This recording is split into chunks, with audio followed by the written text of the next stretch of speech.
Bueno, comenzamos con el segundo vídeo del flip y recordamos que en el primero vimos los tipos de variables e hicimos la distribución en tabla de la variable cualitativa. En tabla vimos también el diagrama de sectores y vimos también el diagrama de barras. Entonces ahora vamos a dar paso a cómo organizar los datos si la variable es cuantitativa discreta. Y recordamos los datos que cogimos en la clase el otro día. Nuestra muestra estaba compuesta en este caso por 56 personas, cosa sorprendente porque para el caso de la razón por la que habíamos entrado al grado eran 57, pero esto suele pasar en las estadísticas, que hay observaciones anómalas y situaciones extrañas como esta que tenemos un dato menos en la muestra. Y vamos a comenzar con la organización de los datos. En el caso de que la variable sea cuantitativa discreta, en nuestro caso fue número de hermanos, ¿vale? Empezamos poniendo nuestra tabla, de nuevo en la primera de las columnas, ponemos la X sub I, que en este caso eran las diferentes modalidades que obtenemos en la respuesta a la pregunta de número de hermanos que teníamos en la clase. Algunos dijiste un hermano y medio y recordamos que un hermano y medio no podía ser una posible modalidad de la variable, puesto que o tenemos un hermano o tenemos dos, ¿vale? Entonces, en el caso de que la variable sea cuantitativa discreta, los datos se ordenan, cosa que no se podía hacer en la cualitativa, del más pequeño al más grande. En este caso tenemos una observación de 0 hermanos, 1 hermano, 2, 3 y 4. Pues entonces aquí tenemos la modalidad de la variable. En la segunda columna lo que poníamos era la frecuencia absoluta, que era lo que habíamos obtenido del recuento. En el caso del número de hermanos había 3 personas que habían contestado que tenían 0 hermanos, 39 personas habían contestado que tenían un hermano, 11 que tenían 2 hermanos, una persona contestó que tenían 3 hermanos y 2 personas del aula tenían 4 hermanos.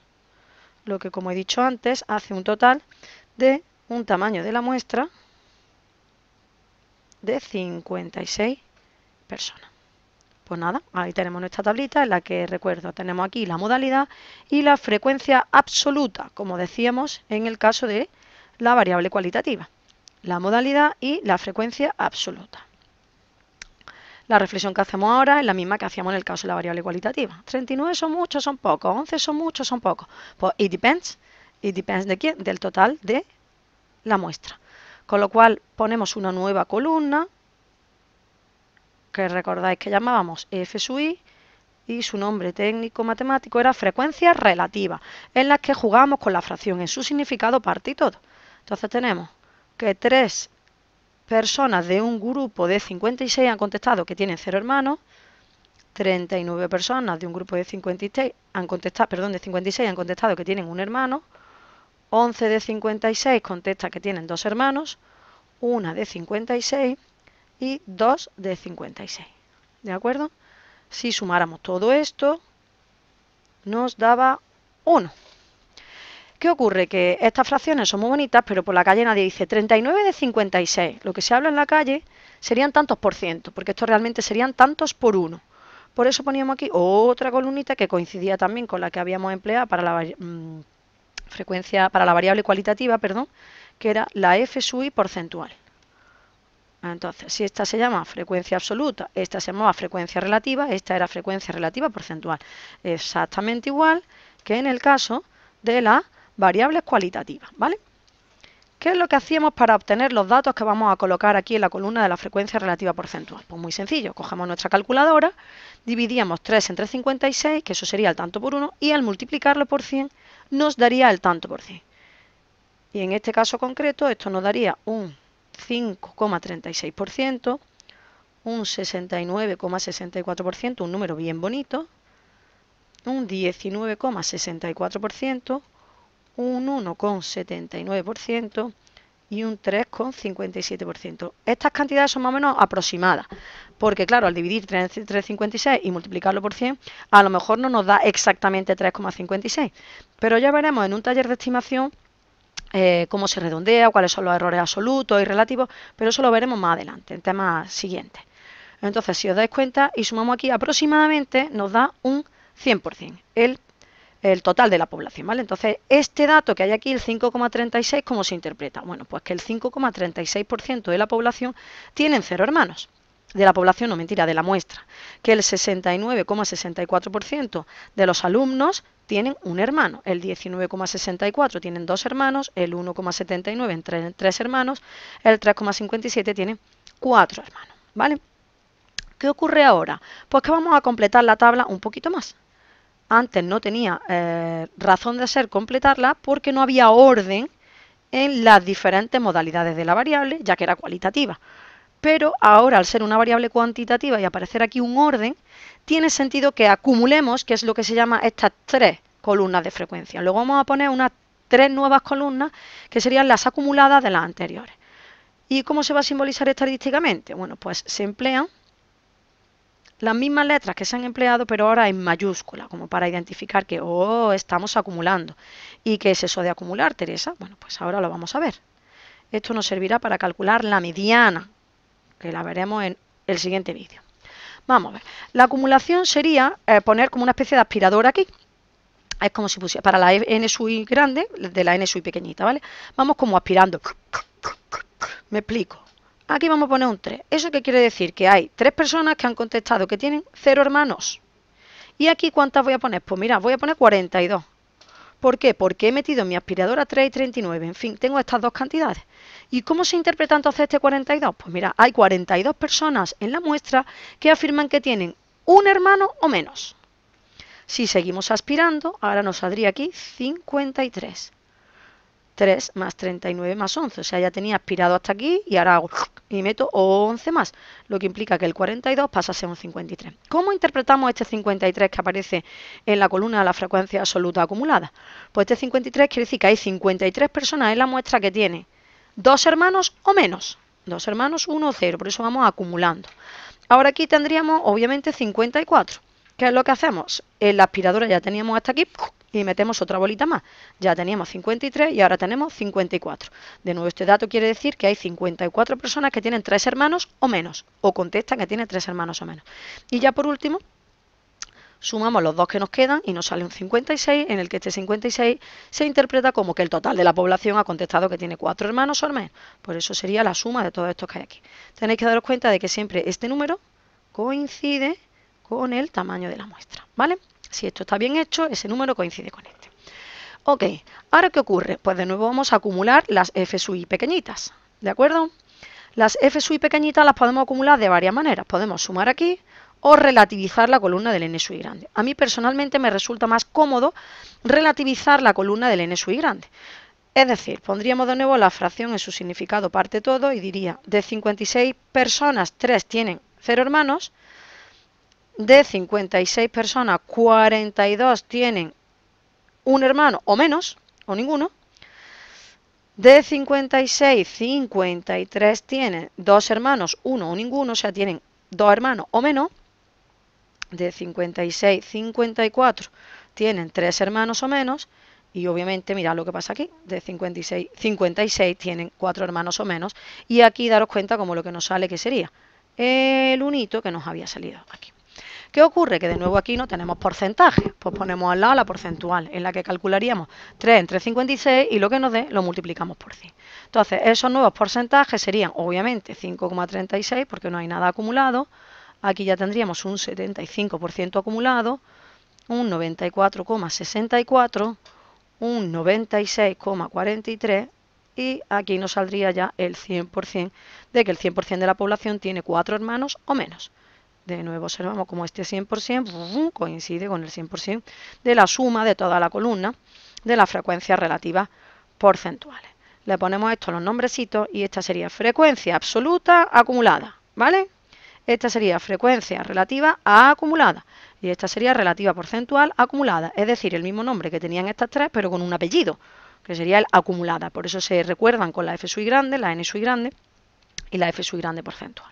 ¿Vale? Entonces daros cuenta cómo hemos dado como un paso más que en la variable cualitativa. La cualitativa habíamos cortado aquí y en la cuantitativa ¡pum!, ponemos ahora nuestra frecuencia. ¿Qué haríamos a continuación? Bueno, pues esta tabla está muy bonita, no está terminada. Si os aconsejo que pongáis las tablas en folio apaisado porque esta tabla la vamos a continuar con al menos 2 columnas más. Pero en este momento vamos a hacer una representación gráfica de esta información que tenemos aquí. Es decir, de nuevo vamos a ver el diagrama de sectores y el diagrama de barras, pero en el caso de que la variable sea cuantitativa discreta, ¿vale?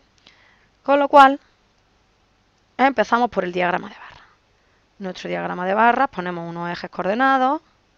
En el eje de abscisa vamos a poner las modalidades de la variable, que en este caso habría que poner las ordenadas. 0 hermanos, 1 hermano, 2 hermanos, 3 hermanos y 4 hermanos. Y hacia arriba, en el eje de ordenada, vamos a poner la frecuencia. Realmente este diagrama de barras podrían ser 6 diagramas de barras, uno para cada una de las frecuencias que hemos puesto, para la n sub i, para la f sub i, para la f sub i porcentual, para la n sub i, en fin, para todas. Voy a hacer, en primer lugar, el de la n sub i, que es el que se suele hacer en los diagramas de barras. Entonces, si observamos, los datos oscilan desde tamaño 1, que es la frecuencia más pequeña, hasta 39, que es la más grande. Aquí lo podéis hacer en escala, yo aconsejo que esto lo hagáis en hojita de cuadritos. Aquí me tendría yo que haber preparado una cuadriculita, pero lo haremos poco a poco. Aquí tendríamos el 5, el 10, el 15, el 20, el 25, el 30, el 35, el 40 y ahí ya paramos. Entonces, si observamos los datos de la tabla, el 0 tenía una frecuencia de 3. Luego ahí ponemos una barrita de un tamaño aproximadamente de 3. ¿Vale? El 1, si no recuerdo mal, eran 39. Luego levantamos casi hasta el 40. El 2 creo que eran 11. El 3 era 1. Y el 4 eran 2. ¿De acuerdo? Entonces aquí tenemos nuestro diagrama de sectores. Diagrama de sectores, mentira. Diagrama de barras. Diagrama de barras, ¿vale? Que si cogemos y unimos ahora los puntitos medios de estas barritas, perdón, lo he soltado antes de tiempo, vamos a borrarlo. ¡Ay!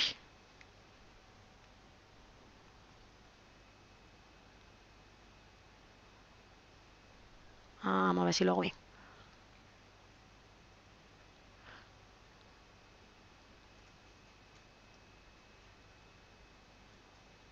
Así, que salga esto lo más derechito posible. Esto azulito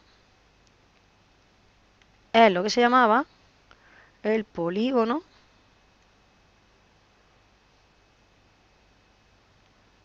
de frecuencias. ¿De acuerdo? Entonces tenemos nuestro diagrama de barra y nuestro polígono de frecuencia. Y ahora vamos a dibujar el diagrama de sectores.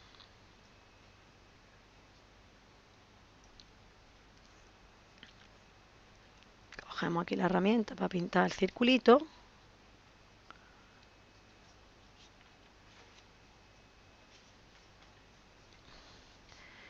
Y ahora decimos, bueno, pues ¿cómo calculo yo la amplitud angular de cada una de las observaciones? Pues lo hacemos exactamente igual que en el caso de que la variable fuera cualitativa, con la famosita regla de 3, en el que pondremos el total y la parte y calcularemos la amplitud angular. Esto si lo hacéis con GeoGebra, que lo sabéis manejar súper bien, pues podéis calcular con el programa las amplitudes angulares exactas, o si lo hacéis con papel y lápiz, regla, escuadra, cartabón, compás y transportador de ángulos, pues nos sale esto la mar de mono. Pero yo lo voy a hacer aquí un poco más alzada, entonces aceptemos al pulpo como animal de compañía y a ver cómo me sale. Entonces voy a empezar a poner aquí la reglita de 3, ¿de acuerdo? ¿Qué es lo que pondríamos? Pues de un total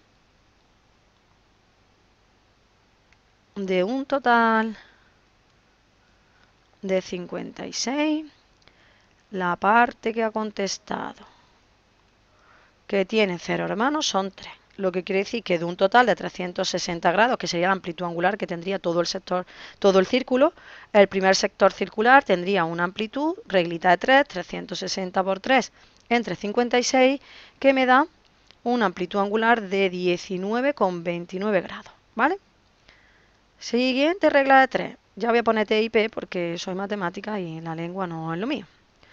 De un total de 56, 39 personas han contestado que tienen un hermano. ¿Qué amplitud angular le corresponderán a estas criaturas? Pues otra regla de 3. De un total de 360 grados corresponderán X, donde este X nos da 280,71 grados. La siguiente, para la siguiente modalidad de la variable. 250, perdón.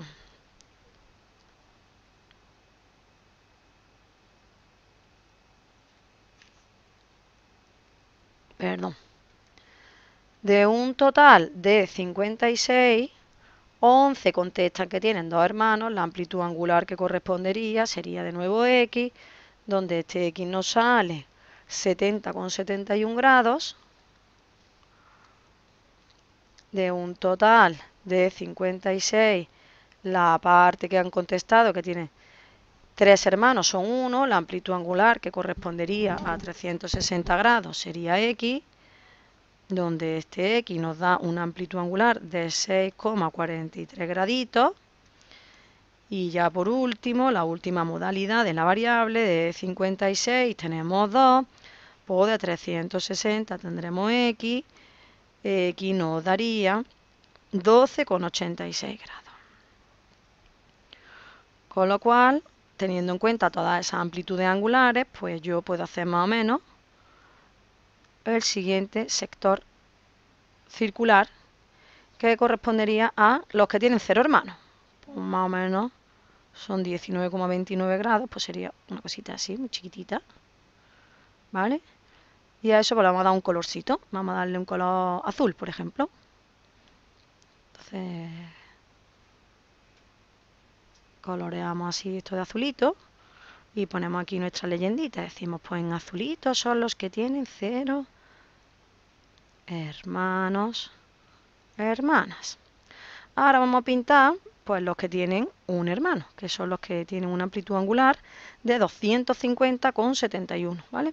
Esto sería más o menos pues, una cosa ahí que tengo que coger, deshacemos la barbaridad que he hecho. Sí, trazo más o menos por aquí.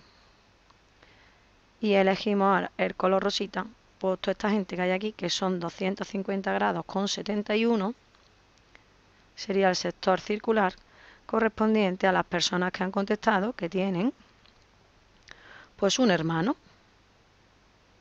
o una hermana. Ahora seguimos y elegimos a los que tienen 2 hermanos, que son unos 70,71. Bueno, podría ser una cosita así. Cogemos ahora el color amarillo, o parecido al amarillo, no. Borro un poquito.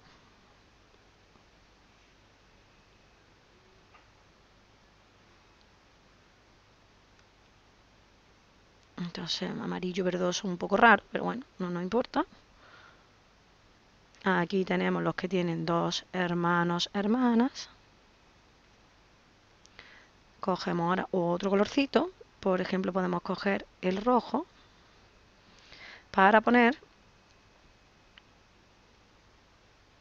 los que tienen 3 hermanos.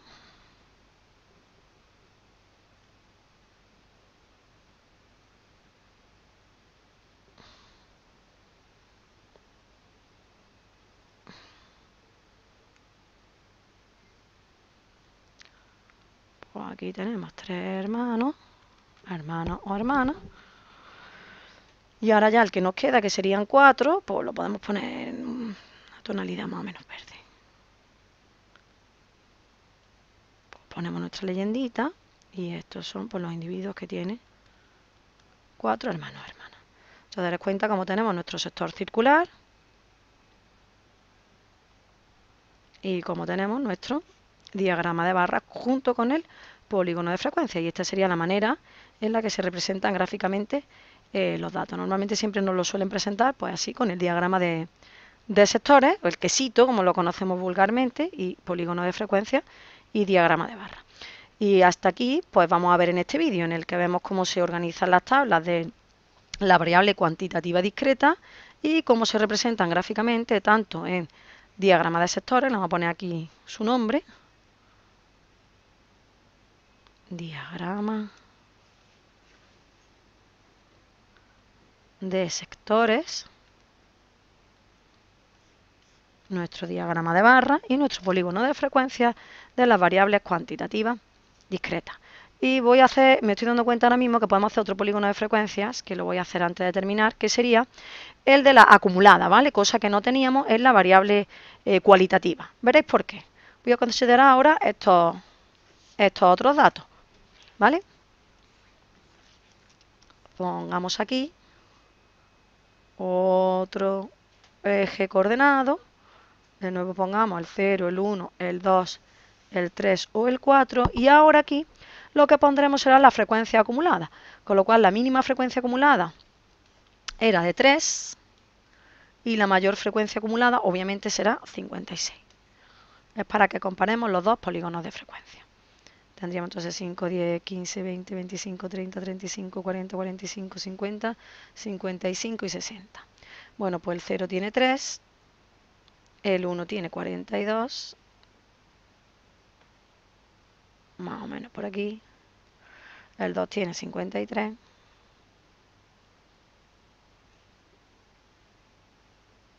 el 3 tiene 54, perdonad por mi pulso, pero el instrumento tecnológico todavía no está muy dominado. Y el 4 tendría la frecuencia 56. ¿Por qué os pongo este diagrama de barras? Pues para que lo comparéis con el anterior y veáis cómo el anterior sufre los altibajos de la frecuencia, mientras que en el diagrama de barras acumulado observamos cómo sube. Vamos a calcularle ahora, si queréis, su polígono de frecuencia.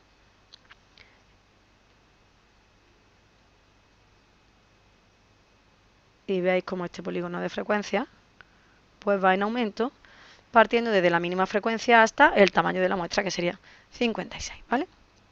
Entonces esto sería un diagrama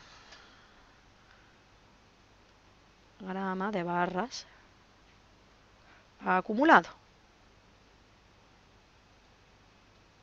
con su polígono de frecuencia. Y ahora sí que termino con las variables cuantitativas discretas. Pues hasta otra.